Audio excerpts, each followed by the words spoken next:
and welcome to the Watch Kaki channel, where we bring you all the good and honest watch reviews. If you haven't done so, please subscribe to the Watch Kaki channel because I've got new videos uploaded every week for my viewers. And for today's video, we are going to take a look at this JDM model. This is the Seiko Padi Turtle. It is JDM model because it is specifically launched for the Japanese market. I think you can find this in the international market, but it's got some differences. Namely, this one here, the SBDY017, it's got the Made in Japan inscription at the 6 o'clock area, and normally this is known as the Padi Turtle because it is made as a special edition in conjunction with Padi. Now I know I made a boo-boo in my previous video, the unboxing video, so I'm gonna set the records right. Padi stands for Professional Association of Diving Instructors. The Padi series of divers, I think they were made in conjunction with Seiko and Padi, so many different model lines across Seiko divers, they've got the Padi inscription. For example, I've got a turtle here in my hands today. They've got the samurai as well. I think almost everything, mini turtle, solar tuna, sumo, you name it, they've got the Padi version.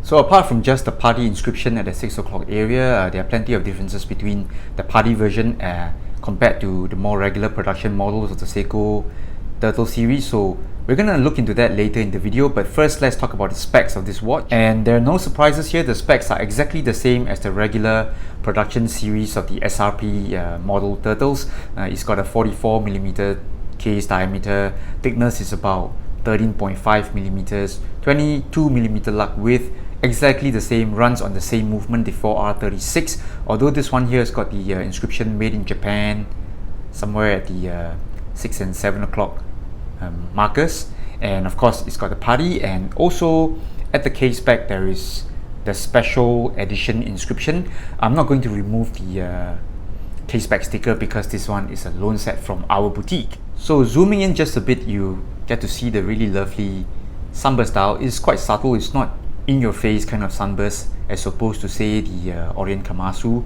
that I reviewed a few weeks back. And I would say this deep blue looks really good, and you can see how it plays with the light when I turn or tilt the watch face. And as with all Padi designs, I think the Pepsi bezel is a standard. I'm not too sure what it does in terms of diving functionality, but it seems like all the Padi edition divers, they have this Pepsi color scheme.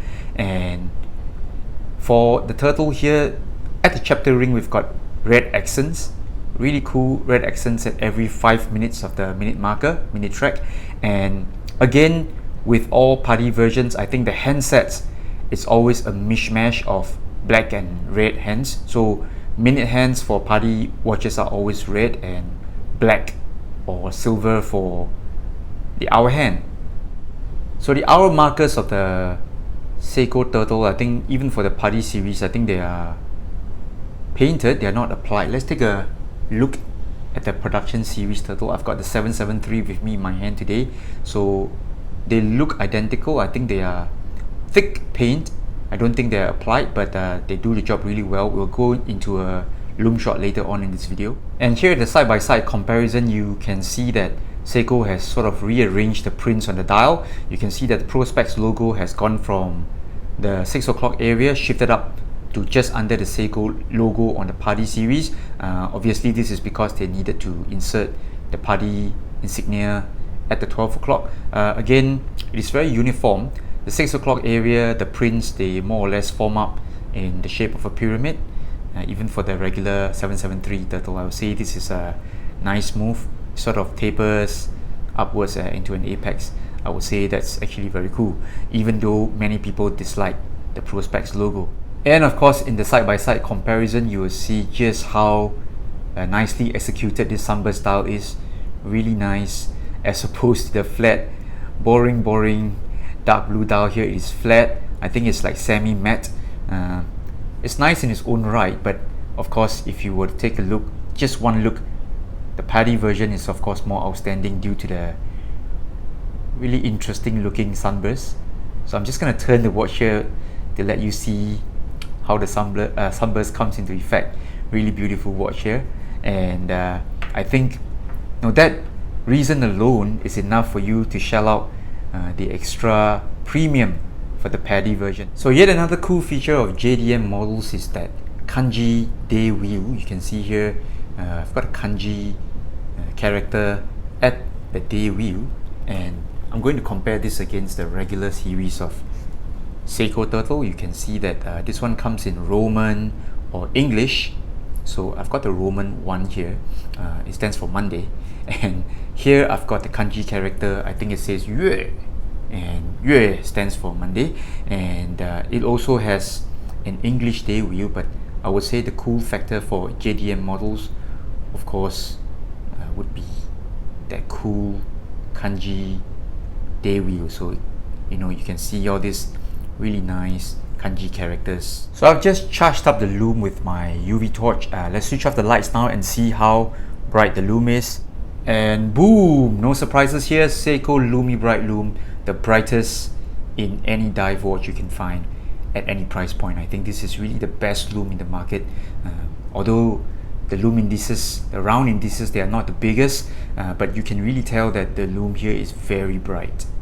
Now there's something here that surprised me really, because I thought for Padi watches there will be a two-tone kind of Loom, but obviously over here is only green Lumi Bright. So perhaps not all Padi watches have that two-tone Loom like the Samurai Padi version. And here's a reshot of the Padi Turtle in natural light. As you can see, I've always said that the turtle fits very well, sits really nicely on the wrist. You get a good fit on the bracelet, and of course the star of the show here is that Sunburst blue dial with all the red accents. Really good looking watch here. Here's a comparison shot again between the Padi Turtle versus the more regular production 773 series Turtle. So you can see here that, in terms of appearance, there's a really big difference. You've got the Sunburst blue dial, Pepsi bezel, and the Padi logo and all that. So is the Padi version really worth the premium? I think this one typically goes for about double the price in terms of retail or street price. This one typically goes for about $600 to $700 on street price, and here this one is only about $300 to $350. So is this really worth the premium? Alright, so you do get a really lovely Sunburst dial, but in terms of specs, they're both the same watch, same build, same movement, same bracelet. Alright, I have to explain why this one is on the NATO, because the bracelet was actually swapped over to the Padi Turtle for reasons, because I didn't want to remove the protective layer on the demo watch. So really, what do you think? Is it really worth the premium? I would say if you want the look, if you want the Padi logo and the beautiful Sunburst dial and all that, it's probably worth the premium. So there you have it, the Seiko Padi Turtle SBDY017, the JDM model of the Seiko Padi Turtle. Now it is the same specs as the regular production series Turtle, SRP 775, 773. It does carry a premium over those models, mainly because it is JDM, it's so-called made in Japan.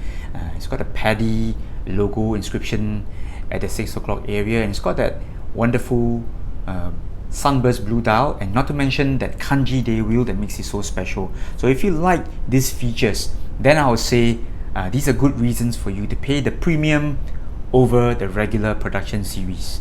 Alright, I'll see you next week for the next watch review video. This is the Watch Kaki signing off together with George. Bye bye.